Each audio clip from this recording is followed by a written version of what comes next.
मित्रों नमस्कार, मैं हूं प्रदीप कुमार। आप देख रहे हैं पॉलिटिकल आइडिया। पॉलिटिकल आइडिया के आज के इस अंक में आप सभी दर्शकों का बहुत बहुत स्वागत है। दोस्तों, वर्ष 2025 में देश की सबसे बड़ी स्वयंसेवी संगठन राष्ट्रीय स्वयंसेवक संघ, जो अपने आप को दावा करती है राष्ट्रीय स्वयंसेवक संघ की वो विश्व की सबसे बड़ी स्वयंसेवी संगठन है, इसी राष्ट्रीय स्वयंसेवक संघ पर के सामने एक बड़ी चुनौती उसके स्थापना के 101वें वर्ष में उसके सामने आकर खड़ी हो गई है। उसके लिए एक चुनौती है कि उसके ऊपर जो ये दाग लगा है, उस दाग को मिटाने की 500 से अधिक वर्षों के संघर्ष के बाद जिस राम मंदिर का निर्माण करने में हिंदू समाज सफल हुआ, जिस आंदोलन के परिणाम स्वरूप हिंदू समाज सफल हुआ, उस आंदोलन की अगुवा राष्ट्रीय स्वयंसेवक संघ थी। राष्ट्रीय स्वयंसेवक संघ के आनुषंगिक संगठन विश्व हिंदू परिषद, बजरंग दल, भारतीय जनता पार्टी जैसे संगठनों के नेतृत्व में राम जन्मभूमि को मुक्त कराने का जो आंदोलन 1987 ईस्वी में देश के अंदर शुरुआत हुई, जिस आंदोलन ने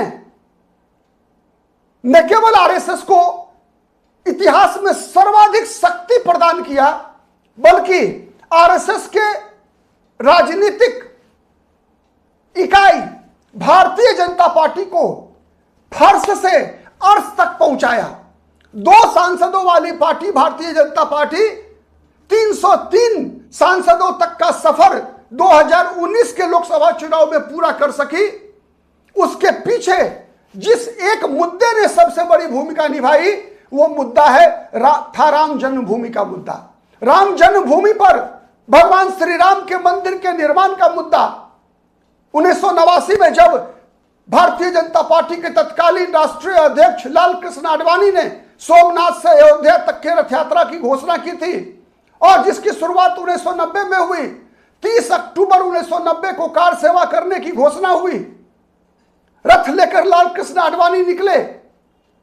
30 अक्टूबर को लाल कृष्ण आडवाणी अयोध्या पहुंच नहीं सके, लेकिन इस आंदोलन के रथ पर सवार होकर एक ऐसा मंदिर के पक्ष में जन ज्वार, जन भावना का निर्माण हुआ, जिसके परिणाम स्वरूप 2024 में मंदिर का निर्माण अयोध्या में प्रभु श्री राम के जन्म स्थान पर निर्माण का काम प्रारंभिक रूप से पूरा हुआ, जिसका लोकार्पण 22 जनवरी 2024 को किया गया। अब इस मंदिर के में स्थापित जो दान पात्र हैं, उसमें कथित गबन और रुपये पैसों की हेराफेरी का जो आरोप लगा है, यह आरोप अगर सही तरीके से, सीधे तरीके से कहा जाए तो कहीं ना कहीं राष्ट्रीय स्वयंसेवक संघ पर लगा है। तो जिस एक मुद्दे ने राष्ट्रीय स्वयंसेवक संघ को उसके इतिहास में सर्वाधिक ताकत दिया,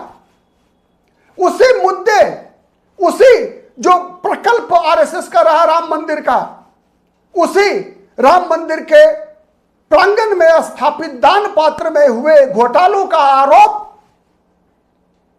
जो सीधा सीधा विपक्ष आरोप लगा रहा है। चंपत राय चूंकि महामंत्री थे, जो आरएसएस के प्रचारक हैं।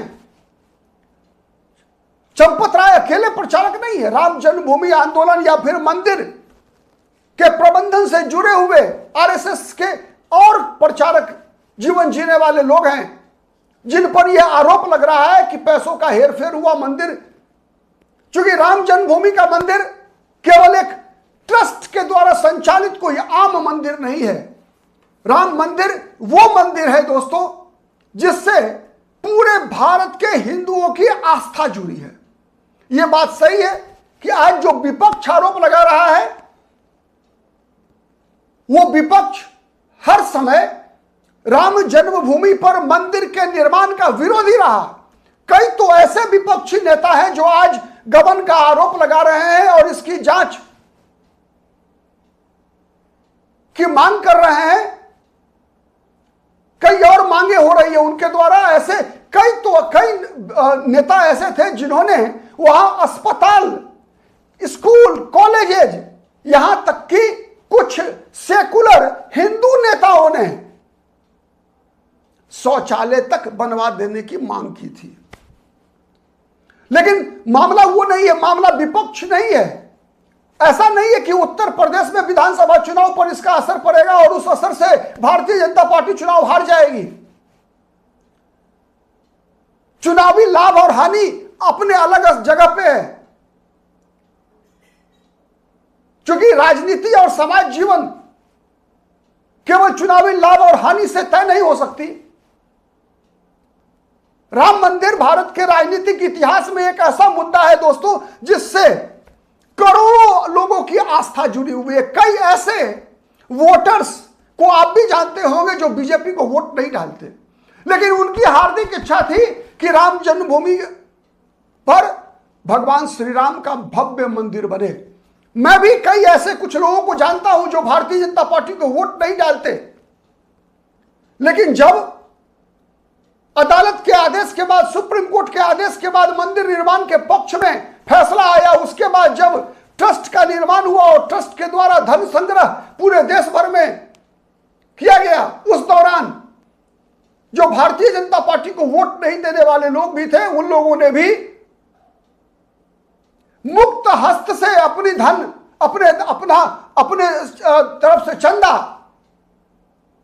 राम मंदिर के निर्माण के लिए दिया था।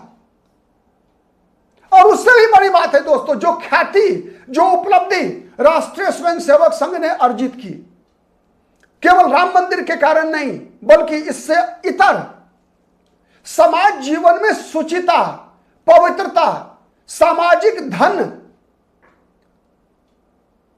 का सदुपयोग। आरएसएस दावा करती है कि आरएसएस के जो प्रचारक हैं, जो आरएसएस की रीढ़ होते हैं, जिनके हाथ में ही आरएसएस का संचालन की जिम्मेवारी है, वो प्रचारक संत परंपरा का निर्वाह करते हैं, यानी अविवाहित रहते हैं, उनका अपना परिवार नहीं होता। केवल अविवाहित व्यक्ति को ही, जिनका अपना परिवार नहीं होता, उन्हें ही प्रचारक स्वीकार करने की परंपरा रही है राष्ट्रीय स्वयंसेवक संघ में। आरएसएस के प्रायः प्रचारक अविवाहित होते हैं। बड़े दायित्वों पर दायित्व उन्हीं व्यक्ति को सौंपा जाता है जिनका संबंध अपने व्यक्तिगत निजी परिवार से नहीं होता, जो समाज को ही अपना परिवार स्वीकार कर चुके हैं, जो भारत माता की आराधना को ही अपना कर्तव्य समझ चुके हैं, अपने जीवन का लक्ष्य समझ चुके हैं, जो राष्ट्रीय पुनर्निर्माण के लिए अपने जीवन को खपा चुके हैं। ऐसे तपस्वियों का संगठन होने का दावा करती है राष्ट्रीय स्वयंसेवक संघ। और चूंकि राष्ट्रीय स्वयंसेवक संघ के एक प्रचारक चंपत राय के हाथों में ही मंदिर प्रबंधन की बागडोर थी, मैं ये नहीं कह रहा कि चंपत राय की सीधी भूमिका होगी इसमें, लेकिन कहीं ना कहीं अगर किसी बैंक के ब्रांच में अगर कोई घोटाला होता है तो उस ब्रांच के मैनेजर कैसे बचे रह सकते हैं लापरवाही के आरोप से। ठीक है, मान लीजिए कि चोरी का आरोप सिद्ध नहीं होगा, आने वाले दिनों में संभव है, यह दावा मैं नहीं कर सकता कि इसमें सीधी भागीदारी चंपत राय की हो सकती है या आरएसएस के अन्य प्रचारकों की हो सकती है जो कि मंदिर के प्रबंधन से जुड़े हुए हैं, लेकिन इतना तो तय मानिए कि लापरवाही हुई है। तो ये जो लापरवाही हुई है, उस लापरवाही के दाग को भी मिटाने की चुनौती आरएसएस पर है। एक अच्छी बात यह हुई दोस्तों कि इन दिनों भारतीय जनता पार्टी की उत्तर प्रदेश में सरकार है, योगी आदित्यनाथ मुख्यमंत्री हैं। जिस समय यह आरोप लगा कि कहीं ना कहीं कुछ ना कुछ गड़बड़ है, तभी मुख्यमंत्री योगी आदित्यनाथ ने इसकी जांच के लिए एसआईटी का गठन किया। चंपत राय के इस्तीफा देने के बाद जिन कृष्ण मोहन को कार्यकारी महामंत्री बनाया गया है ट्रस्ट का, उन्होंने एफआईआर दर्ज करवाई उसके बाद कई दोषियों को गिरफ्तार किया गया है, आरोपियों को गिरफ्तार किया गया है, कार्रवाई की जा रही है। लेकिन दोस्तों यह आरोप इतना बड़ा है। देखिए सच्चाई यह है कि देश के अंदर जितने भी धार्मिक स्थल हो, चाहे वो किसी भी धर्म के मानने वाले लोगों का हो, हर जगह आप ये दावा नहीं कर सकते कि वहां पर आर्थिक व्यवस्था फुल प्रूफ प्रबंधन होगा, वहां चोरी नहीं होती होगी। क्योंकि दोस्तों कई बार तो कहा जाता है कि भाई किसी भी क्षेत्र में, चाहे वो राजनीति का क्षेत्र हो, चाहे समाज जीवन के किसी भी क्षेत्र में हो, इसी समाज से गए हुए लोग हैं। और आज इस भौतिकवादी दुनिया में कौन ईमानदार और कौन बेईमान कहना बहुत मुश्किल है। कुछ लोग तो यह भी कहते हैं दोस्तों कि आज के दिन में ईमानदार वही है जिसे बेईमानी का मौका नहीं मिला है, जिसे चोरी का मौका नहीं मिला है, वो तब तक वो ईमानदार होता है। जब चोरी का मौका मिलता है तो वो फिर अपना हाथ जो है उसी बहती गंगा में धोने को तैयार हो जाता है। तो ये कहीं ना कहीं इस बात में बहुत सच्चाई है। लेकिन कुछ लोग, कुछ ऑर्गेनाइजेशन ऐसी होती है दोस्तों जो अपनी पहचान बनाती है और उस संगठन के लिए, उस व्यक्ति के लिए उसकी सबसे बड़ी पूंजी होती है उसकी पहचान। राष्ट्रीय स्वयंसेवक संघ की सबसे बड़ी पहचान है उसके ऊपर लोगों का विश्वास, उसके ऊपर लोगों का भरोसा कि सार्वजनिक धन का कभी भी दुरुपयोग नहीं करेंगे। आरएसएस के स्वयंसेवक, आरएसएस के प्रचारक कभी भी सार्वजनिक धन का, जनता के पैसों का दुरुपयोग नहीं करेंगे, बल्कि उसका सदुपयोग करेंगे। लेकिन और दूसरी बात है दोस्तों कि राम जन्मभूमि पर जो मंदिर है, ये मंदिर, इस मंदिर ने भारत के अंदर जितने बदलाव लाए हैं, उस बदलाव का आकलन, सच्चा आकलन दोस्तों आज करना मुश्किल है। संभव है कि आने वाले 100 वर्षों के बाद राम जन्मभूमि आंदोलन से पैदा हुई ऊर्जा का आकलन करने की स्थिति में समाज होगा। तब तक शायद हम रहें या न रहें, आप भी नहीं रहेंगे। लेकिन वर्तमान में इस आंदोलन से जो ऊर्जा का निर्माण हुआ दोस्तों, उसका आकलन आज नहीं किया जा सकता। आज पूरे देश भर के अंदर जो बहस चलती है, कई मुद्दों पर इतिहास को उकेरा जाता है। आज जो मध्यकालीन भारत के इतिहास पर जो लंबी लंबी बहसें होती हैं, आज वर्तमान सरकार जो धारा 370 समाप्त करने में सफल हुई कश्मीर से, वो ताकत इस सरकार को जो मिली है, वो ताकत मिली थी राम मंदिर के आंदोलन से।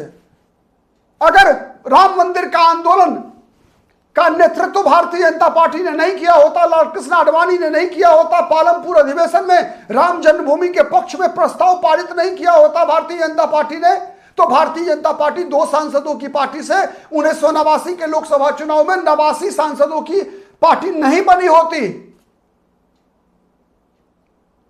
1991, 1996, 1998, 1999 के लोकसभा चुनाव में अब की सबको देखा बारी बारी, अब की बारी अटल बिहारी का नारा नहीं लगा होता,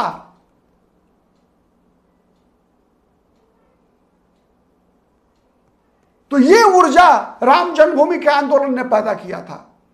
और उस आंदोलन से उत्पन्न ऊर्जा पर इस देश की जनता ने भरोसा किया।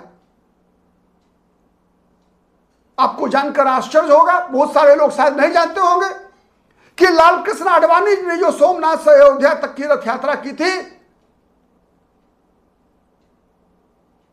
उस रथ यात्रा में भी वर्तमान प्रधानमंत्री नरेंद्र मोदी की बड़ी भूमिका रही थी।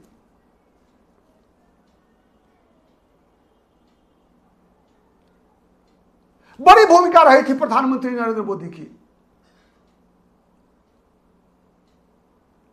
तो आज जितनी भी उपलब्धियां भारतीय जनता पार्टी की है, संघ परिवार की जो उपलब्धियां हैं, इस उपलब्धि में सबसे बड़ा योगदान अगर किसी एक मुद्दे का है, एक आंदोलन का है, तो राम जन्मभूमि पर मंदिर का आंदोलन इसका योगदान है। और इसी आंदोलन पर, इसी मंदिर पर, इसी मंदिर के प्रबंधन पर यह आरोप लगा है, और यह आरोप संघ के प्रचारकों के प्रबंधन पर लगा है। इसलिए इस आरोप के दाग को मिटाने की चुनौती आरएसएस की है, और आरएसएस को इस बात का एहसास भी है। इसलिए दत्तात्रेय होसवाले, जो आरएसएस में नंबर 2 पोजीशन पर हैं, उन्होंने भी इस पर गंभीर चिंता जाहिर करते हुए कहा कि प्रयास यह होना चाहिए कि एक भी दोषी बचे नहीं। योगी आदित्यनाथ मुख्यमंत्री हैं, खुद संत हैं, उन्हें भी एहसास है इस मुद्दे की का इसका भविष्य में क्या असर हो सकता है। स्पष्ट घोषणा किया है योगी आदित्यनाथ ने भी कि कोई भी दोषी बचेगा नहीं।